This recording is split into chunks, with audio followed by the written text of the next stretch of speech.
Chapter 7. The attack happened unexpectedly one night. There hadn't even been any rumors that the rebels were as close as 50 miles from Kamato. They just walked into the village from out of nowhere. It was about 8 p.m. when people were performing the last prayer of the day. The imam was oblivious to what was going on until it was too late. He stood in front of everyone facing east, vigorously reciting a long surah, and once prayer had started, no one was allowed to say anything that was not related to the performance of the prayer. I didn't go to the mosque that night, but Kaloko did. He said that upon realizing that the rebels were in the village, everyone quickly and silently left the mosque, one at a time, leaving the imam by himself as he stood there leading the prayer. Some people tried to whisper to him, but he ignored them. The rebels captured him and demanded to know what parts of the forest people were hiding in, but the imam refused to tell them. They bound his hands and feet with wire, tied him to an iron post, and set fire to his body. They didn't burn him completely, but the fire killed him. His semi-burnt remains were left in the village square. Kaloko said he saw this from the nearby bush where he hid. During the attack, Junior was in the veranda room where all 5 of us slept. I was outside, sitting on the steps. I had no time to go look for him, since the attack was sudden, but instead had to run into the bush alone. That night, I slept by myself, leaning on a tree. In the morning, I found Kaloko, and together we returned to the village. The semi-burnt body of the imam, as Kaloko had described it, was there in the village square. I could see the pain he had felt by looking at the way his teeth were bared. All the houses were burned. There wasn't a sign of life anywhere. We looked in the thick forest for Junior and our friends, but they weren't anywhere to be found. We stumbled across a family we knew and they let us hide with them in the bush by the swamp. We stayed with them for 2 weeks. 2 weeks that felt like months. Each day went by very slowly as I busied myself thinking about what other possibilities lay ahead. Was there an end to this madness? And was there any future for me beyond the bushes? I thought about Junior, Jibrila, Taloi, and Kaloko. Had they been able to escape the attack?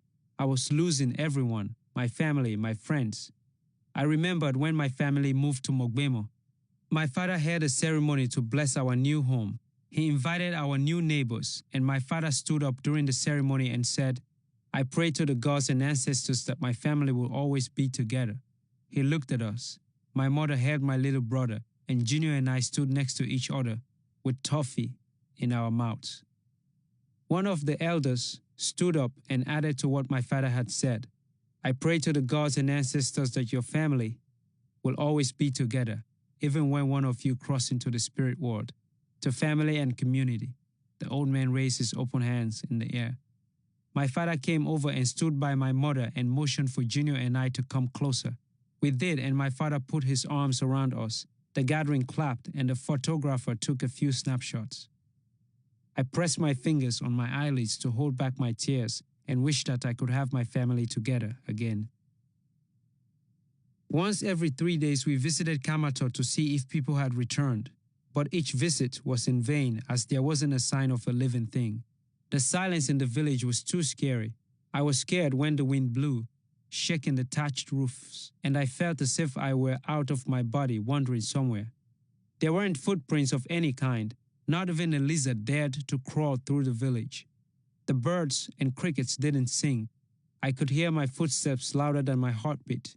During these visits, we brought with us brooms so that we could sweep away our footprints as we went back to our hiding place to avoid being followed. The last time Kaloko and I visited the village, dogs were feasting on the burnt remains of the imam. One dog had his arm and the other his leg. Above, vultures circled, preparing to descend on the body as well. I became frustrated with living in fear. I felt as if I was always waiting for death to come to me. So I decided to go somewhere where at least there was some peace. Kaloko was afraid to leave. He thought that by leaving the bush, we would be walking toward death. He decided to stay in the swamp. I had nothing to carry, so I filled my pockets with oranges, tied the laces of my tattered crepes, and I was ready to go. I said goodbye to everyone and headed west. As soon as I left the hiding area and was on the path, I felt as if I was being wrapped in a blanket of sorrow. It came over me instantly. I started to cry. I didn't know why. Maybe it was because I was afraid of what might lie ahead. I sat on the side of the path for a while until my tears were gone, and then moved on. I walked all day and didn't run into a single person on the path or in the villages that I passed through. There were no footprints to be seen, and the only sounds I heard were those of my breathing and my footsteps. For 5 days, I walked from dawn to dusk, never coming in contact with any human being. At night, I slept in abandoned villages. Every morning, I made my own fate by deciding which way I was going to go. My goal was to avoid walking in a direction from where I had come. I ran out of oranges on the first day, but I collected more at every village that I slept in. Sometimes I would come across cassava farms. I would uproot some and eat them raw. The other food that was available in most villages was coconut. I didn't know how to climb a coconut tree. I had tried, but it was just impossible, until one day when I was very hungry and thirsty. I arrived at a village where there was nothing to eat except for the coconuts that sloppily hung from the tree, as if teasing me, daring me to pluck them. It is difficult to explain how it happened, but I mounted the coconut tree quite fast and unexpectedly. By the time I realized what I was doing and thought about my inexperience in this particular art, I was already at the top of the branches and plucking coconuts. I climbed down just as quickly and looked around for something to crack them with. Luckily, I found an old machete and got to work on the coconut shells. After I was done snacking, I found myself a hammock and rested for a while. I got up well rested and thought, I think I have enough energy now to climb and pick more coconuts for the road. But it was impossible. I couldn't even climb past the middle of the trunk.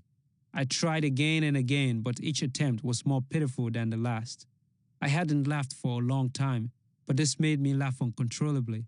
I could have written a science paper on the experience. On the 6th day, I came in contact with humans. I had just left the village that I slept in the previous night and was on my way to look for another one when I heard voices ahead of me, rising and fading as the wind changed direction. I got off the path and walked carefully, minding my footsteps on the dried leaves in the forest to avoid making any sound. I stood behind the bushes, watching the people I had heard. There were 8 of them down at the river, 4 young boys about 12 years old my age, 2 girls, a man and a woman. They were swimming. After observing for a while and determining that they were harmless, I decided to go down to the river for a swim as well. In order to avoid scaring them, I walked back to the path and headed toward them. The man was the first to see me. Kusheo, howdy Bodisa, I greeted him. His eyes searched my smiling face. He didn't say anything, and I thought maybe he didn't speak Creole. So I said hello in Mende, my tribal language. Boa, Bigahuyena.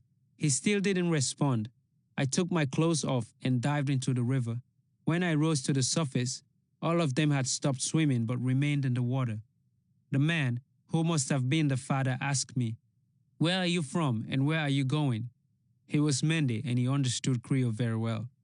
"I am from Matrujong and I have no idea where I am going." I wiped the water off my face and then continued, "Where are you and your family headed?" He ignored my question by pretending he didn't hear me. I proceeded to ask him if he knew the fastest way to Bont, an island in the south of Sierra Leone and one of the safest places at that time, according to hearsay. He told me that if I kept walking toward the sea, I would eventually find people who might have a better understanding about how to get to Bont. It was clear from the tone of his voice that he didn't want me around and didn't trust me. I looked at the curious and skeptical faces of the children and the woman. I was glad to see other faces, and at the same time disappointed that the war had destroyed the enjoyment of the very experience of meeting people. Even a 12-year-old couldn't be trusted anymore. I got out of the water, thanked the man, and was on my way, heading in the direction he had pointed that led toward the sea. Sadly, I do not know the names of most of the villages that sheltered and provided me food during those times. No one was there to ask, and in those parts of the country, there aren't any signs that said the name of this or that village. Chapter 8. I walked for 2 days straight without